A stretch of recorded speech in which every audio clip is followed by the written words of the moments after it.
cabdi iidaan wuxuu allaha u naxariistee tirshay tix gabay ah oo uu eebbaha dunida la weliyo kaga duraamanayo inuu arrinta laabtiisa gubaysa wax kaga qabto maadaama aanay jirin cid kale oo loo ciirsado isaga mooye.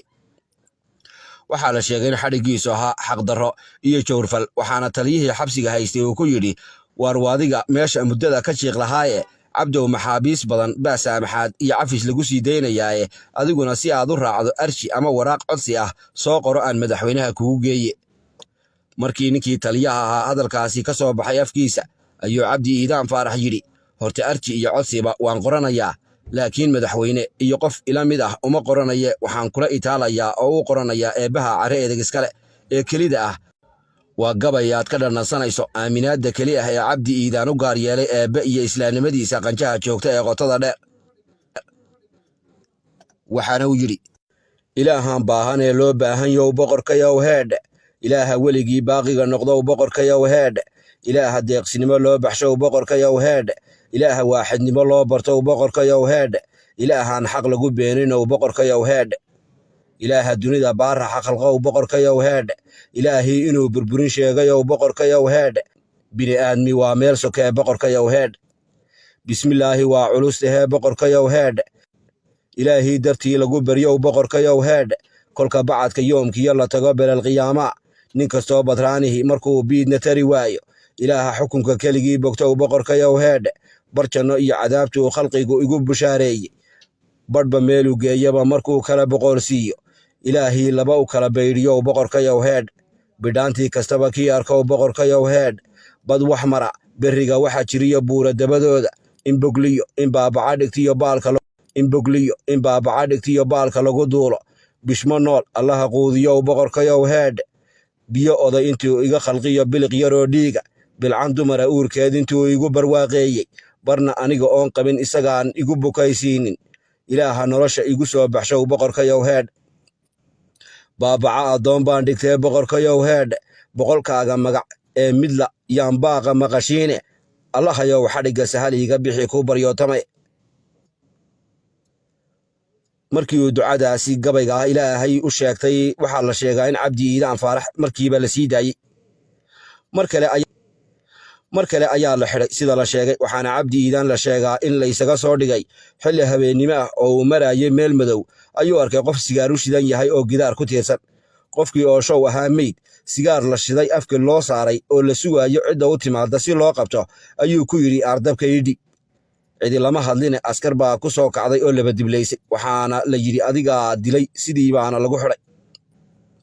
markii jeelka la keenay ee uu muddo ku jiray cabdi iidaan ayaa ninkii xabsiyada haystay oo la odhan jiray eebbaha u naxariistee xasan cabdi khayre waxa uu ku yidhi, maantana maxaad odhan lahayd cabdi iidaanow oo yaa ku furan doona, ilaan hore ilaaha dunida iska leh oo aad bariday ayaa xabsiga kaa sii daaye. eebbaha u naxariistee cabdi iidaan faarax markaas ayuu gabaygan kale ee qotada dheer tiriye isaga oo sifaynaya inaan qasnadaha ilaahay madhan baryadiisana aan laga caajisayn isna uu aaminsan yahay oo aanu eebbe sida bini'aadamka u moodayo aanu ahayn. waxa uu yidhi cabdi iidaan faarax,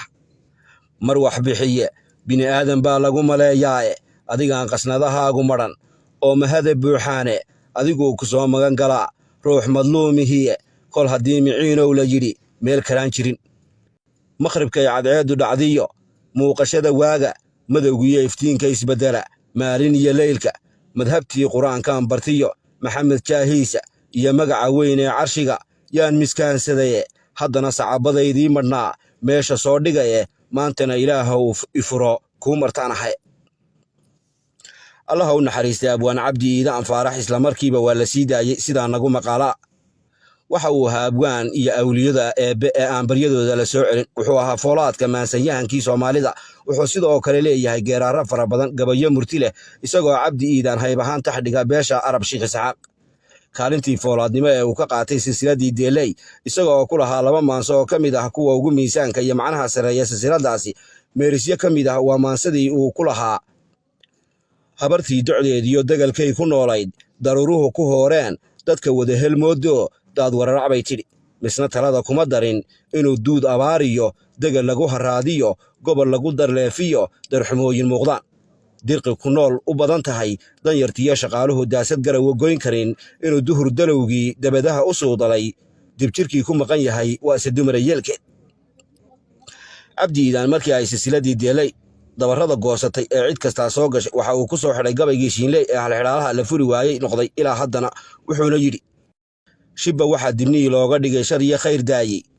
abwaan wuxuu murtida uga shakiyey sheeg haddaad garato runtii shimiqda waxaa looga dhigay una shareernaatay ee ay beentu shaarica ku timi sheeg haddaad garato cabdi iidaan faarax allaha u naxariista waxa uu leeyahay heeso ka mid a kuwa ugu caansan fanka soomaaliyeed badankana waxaa ku luuqeeya fanaanka maxamed axmed kuluc sida jacayl birimo goyso xurmo daran iyo weliba curub 16 jira cabdi iidaan faarax waxa uu shirqool lagu dilay bartamihii 1980kii iyadoo isaga iyo hoobalkii la qoori waayey axmed gacayte allaha u naxariistay aan ilaa hadda la garanayn sababtii la isaga soo dhigay balse loo aaninayo kaalintii ay ku lahaayeen deelay